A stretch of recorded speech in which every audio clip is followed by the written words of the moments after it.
What is going on, everyone, and welcome back to the Sports Talk on Tap podcast. We're here. You can find daily videos Monday through Friday. I'm covering all the four major sports leagues, whether that be NFL, NHL, MLB, or NBA, games, news, highlights, all that fun stuff. And today, NFL's right around the corner. You know, training camp ramping up, preseason games this week, all that fun stuff. But with that being said, stuff that, casuals, men, not even a lot of football fans, may care about a team, but, everyone is always in those fantasy leagues, Nick. And so today we're back at you guys with a part 2 of fantasy players, surprises, disappointments, sleepers, guys that may be, overdrafted, underdrafted. Nick, there wasn't any really necessary requirement to meet for this exercise. Just, guys that you think surprise, disappoint, sleepers, bounce back years, maybe a good one on where you think these guys will go. So Nick, I'm curious, what you picked for maybe some surprises or disappointments. And I'll let you start off with your first. Okay. So this might be a little biased because like I was talking to you before, Jake, I just did a huge 24-man draft last night, keeper league, like first time I've done a keeper league. This is by far the biggest league I've been in. So this one's much more on hitting sleepers. Like if in those later rounds, like I was telling you, where you're picking mainly backups and third stringers, you really just got to hope you hit on a guy who is going to either have a breakout year or have a great fill-in role. And so one of those people that I think is going to have a really big fill-in role is Trey Sermon from the Indianapolis Colts. He's their backup running back right now. And just between Jonathan Taylor's like sort of injury scares and almost inefficiency, I can see him filling in greatly in that role, because we saw last year with Zach Moss how well he filled that role for, even just a few weeks where he was putting up 100-yard games. So I think Trey Sermon could be a huge sleeper guy. Definitely not like RB1 or 2, but good to have on your bench, because if you're playing against a guy or even if you have Jonathan Taylor and say he goes down or is just having an inefficient season, that's definitely a guy I would pick up. I like that pick. Didn't expect you to go that route. But mine will be much more like under the radar guys, but sorry to interrupt you. Go ahead. Yeah, no, cook up. So my first guy, I think you may like this. It's just a gut feeling. We've had rookie receivers kind of burst onto the scene over a couple of years that may not even be late round picks. Puka Nacua is obviously the extreme case. I'm gonna go. Someone in New England has got to catch the balls, and so I'm gonna go with Ja'Lynn Polk. I love that. I may try and pick him up in my fantasy leagues, but I've heard good things out of training camp, and if there's a guy that can just get him the ball, if Drake May was starting, I probably wouldn't have any Patriots here just because of the question marks with that. How good will he be and stuff? But for the most part, Jacoby Brissett, whenever he hops into an offense, even if he doesn't have the best offensive line or the best talent, he can just get the ball out. And I think, Ja'Lynn Polk can feed over the middle, maybe on some short routes, and, just take advantage of what the defense gives them, because Jacoby Brissett, will find his checkdowns. He'll find the right read. He's not going to make a lot of stupid mistakes. He's not Jameis Winston, where he's going to go out there and throw for 350 yards, 4 touchdowns, 4 picks. But, he's going to be a lot more conservative. But, someone's got to get him the ball. He just knows how to get it out to his man. And wherever he goes, he knows the system. He knows how to read a defense. So he won't be, taking a lot of sacks, even, with New England's offensive line. That isn't even, extremely bad. It's just going to come down to someone needing to help him out. And I think, Ja'Lynn Polk will be the guy there, because, no one's in love with Kendrick Bourne or anyone like that. So and I think Hunter Henry is all right, but, there needs to be a receiver there. And I think Ja'Lynn Polk will be the guy to maybe have a surprise, 800 plus yard season, 5+ touchdowns, someone that just, looks like a competent wide receiver in this league and is the Patriots wide receiver 1 probably. in the I season. love that pick. That's Jalen Polk's been a guy I've been high on in all my fantasy leagues where I got him in my first one, wanted him yesterday, but he got taken, you know, Mhm. 4 or 5 picks before where I wanted him. So, but I love that. I 100% agree. I think he's going to break out as the wide receiver one. And Jake, I think I'm going to go to another guy in New England, but All I'm right. back Keeping and up the forth. New England train. Yeah, there's some sleepers there, but this one's going to be another running back I got in the backfield. I'm going to go Antonio Gibson as kind of a guy who I think could fill in a role that looks very familiar to what Ezekiel Elliott did last season with the Patriots, where he's mainly a pass catcher. He's not really there to run, but if you need him to run the rock, he could, if you give him 15, 20 carries, he'll probably give you a solid 65, 70 yards. Now, I know in years past, many people have been fooled by Antonio Gibson and draft him way higher than he ends up, panning out to be. But I think New England is going to be much more reliant on him and Ramondre Stevenson with, l- less than above average, to say the least, less than average quarterback play, unless either Brissett or Drake May has some crazy year, which I'm not anticipating. I think the running backs are going to be really important for the Patriots, and they're going to try and use them a lot. And Antonio Gibson's still pretty young.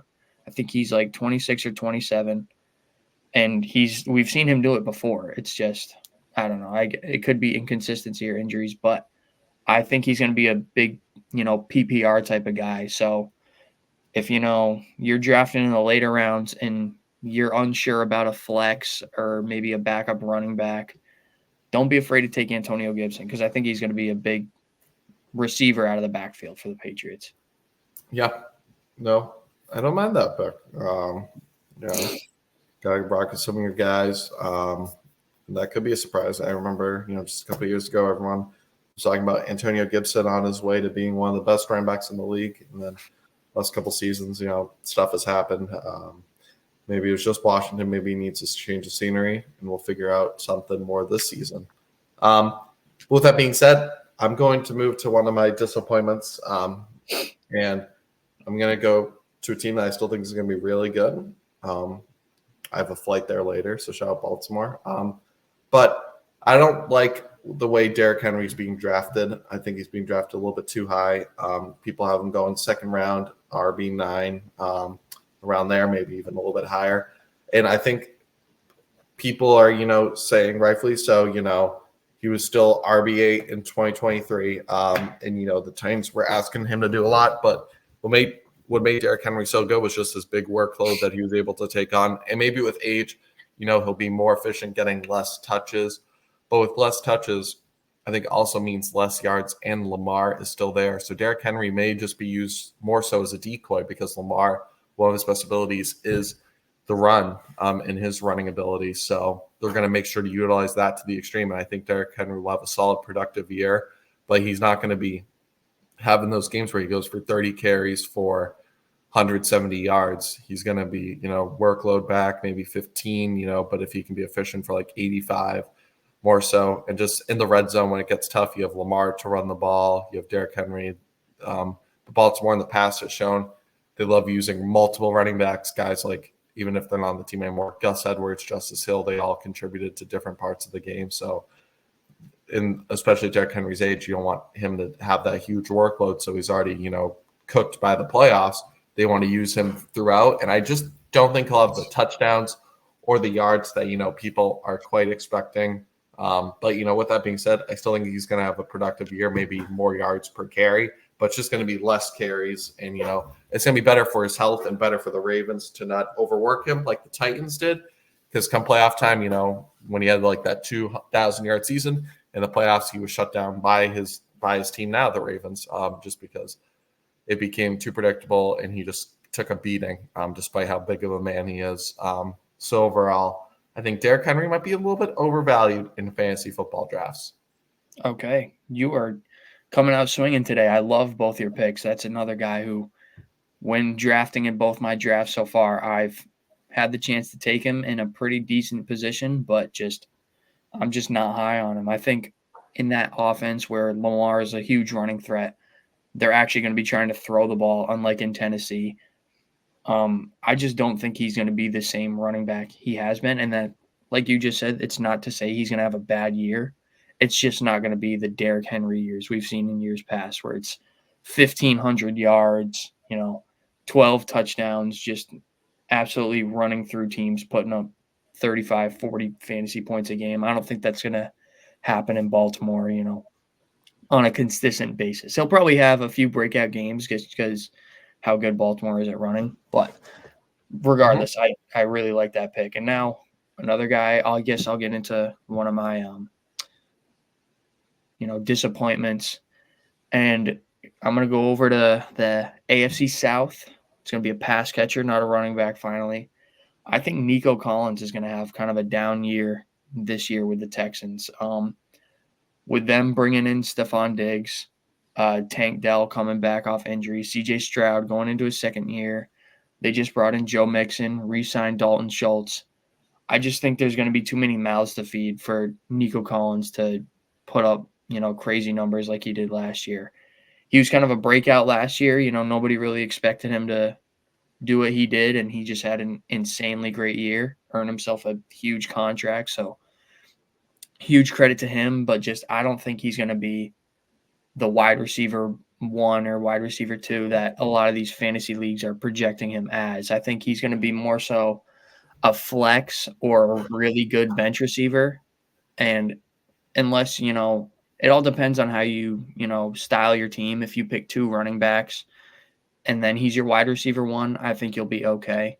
But I don't think he's going to be putting up, 250 fantasy points or something like that. Just because like I said, there's too many mouths to feed. Adding Joe Mixon to that team, Jake, I know you're not a fan of Joe Mixon, but I still think he's going to get a lot of carries, a lot of touchdowns because he's a bigger back. And I just think that's going to take away from Nico Collins' overall production. Yeah, no, that's a good one. And when you add someone like Diggs, Tank Dell coming back, I think, it's going to be, interesting to see how it all plays out. But I think you're probably right. And just there's a lot of mouths to feed. And when a guy bursts onto the scene like that, him and CJ Stroud, there's going to be film out now. They're going to try and break up that connection. But at the end of the day, it should still be, a very exciting year in Houston. But yeah, this doesn't mean, anyone's bad or overrated when we say disappointment. Just, maybe draft a little bit too high, or we just don't think, they'll quite live up to that expectation. And maybe this isn't more so on Nico. It's just more players coming in, more mouths to feed like Diggs. And we know how Diggs is when he doesn't get the ball. So he's going to make sure he gets the ball at points during the season. But it should be very exciting. And this may lead to some more breakout games, more on and off. Just the consistency might quite not be there. But with that being said, should still be very fun. And then we also, very exciting expectations high in Houston. Yeah, I'm not the biggest Joe Mixon fan, but I do agree he's going to get a lot of touches. Now we're going to head to back on the positive side for a player that I think is doomed for more so a bounce back season. He's been a guy that's kind of, just been really good since busting onto the scene, but kind of took a step back last year. More so wasn't on him, just the offense as a whole. But I think he's going to break out, have 1,200 plus receiving yards, maybe even score some more touchdowns. I'm going with my guy, Devontae Smith of the Philadelphia Eagles. Last season, barely cracked 1,000, 7 touchdowns. It was a disastrous season to end for Philadelphia. But they bring in a new offensive coordinator. They get rid of Brian Johnson, who made a lot of questionable calls. You bring in Kellen Moore, one of the more established, well-passing guys. I mean, you've seen what he's done to Dak, leading them to the number 1 offense in total yards. Last year, before the injury, Herbert was, still putting up the yards, maybe not winning, but the yards were there. And, I think Kellen Moore will bring just a sense of competency back to the Eagles offense. They're going to want to, even with Saquon, maybe use him similar, just like a decoy. He obviously has a lot of talent, but you don't want to put a lot in his tank as well, given his injury history. And so they're going to be slinging the ball. They're going to want to develop real passing concepts that isn't just go routes. And I think you have AJ Brown there, so that's going to take up some out, but it's also, a guy that gets double teamed and leaves room for Smithy to feed in the underneath areas. I think Devontae Smith only 81 receptions last year, 15 down from the year before, over 100 yards down from the season before, where Shane Steichen was scheming a lot of great things up. And I think Kellen Moore, we're going to find more so that Devontae Smith than last year's Devontae Smith. And I think, I think he'll bounce back and be, around a top 15 receiver in fantasy this year. Okay, yeah. Devontae's always been a guy I've really wanted on my team. Because I feel like he always is just putting up consistent numbers. They're not blow you out of the water numbers. He'll have a game or two like that. But he's always been a really consistent wide receiver too, or a flex guy or something like that. So I like that pick. I'm kind of going back and forth between, a sleeper or breakout and a disappointment. But I think I'll go back to a disappointment. And this one's going to play off my first pick. I think Jonathan Taylor is going to have more so of a down year than an up year. He's projected pretty high in a lot of drafts I've seen. And I just think they're going to really want to get Anthony Richardson rolling. And that requires him either running the ball or them throwing the ball a lot. And with that, obviously, you take away carries from the running back. Now, maybe Jonathan Taylor becomes just a PPR weapon out of the backfield where he's getting 6 or 7 catches out of the backfield. I don't know how they're going to, scheme that, but I think the Colts are going to be much more pass heavy because they've got Michael Pittman, they've got Josh Downs. I think Alec Pierce, I guess I'll just throw him on there. He was on my list for a sleeper. I think Alec Pierce can be a really good, bench wide receiver where if one of those two guys goes down, we can see him jump on and make an instant impact. I think the Colts are going to really try to see what they can do with Anthony Richardson, which is going to sort of have Jonathan Taylor take a backseat, which is going to hurt him. And he's still the running back one. He's still a really solid running back one for, a fantasy team. But I don't think he's a first round or a high first round running back one like he's been in years past. Yeah. And I like that. You're definitely feeding on the Colts hype, whether it be good or bad. Jonathan Taylor, Trey Sermon, Alec Pierce. I respect it, but with a guy like Shane Steichen, there's going to be, room for there. But, it should be very fun. But with that being said, Nick, I'm going to go maybe a little biased. Going to go back home to my team, Minnesota, to wrap it up. And I'm going to go to a receiver that, people, I just want to say, from what I'm hearing in training camp, just be on the lookout. The Vikings last year, obviously, JJ, Jordan Addison are there. They're both studs. But, Jefferson does get double teamed a lot. Jordan Addison, I think, will be facing, a couple more as well. So I'm going to the wide receiver 3 spot, and I'm going to take a guy that I'm going to try and snag later in the rounds just because with all the attention these guys are drawing, it wouldn't surprise me if this guy broke out for 700 yards, 7+ touchdowns, nothing crazy, similar to what KJ was doing here, but maybe just more efficient because he is more talented and KJ kind of had the ability, always missed balls, kind of dropped some big ones. So I think this guy will come in and I think immediately take his spot. I'm going with Jalen Nailor out of Michigan State. He'll be entering his 3rd year, but he, in his short time he got in 2022, was great. Last year was injured the whole season when in training camp he was looking like the wide receiver 3 before the injury. And so he basically missed all of last year. But this year in training camp, he's been running a lot, getting a lot of run as the wide receiver 3.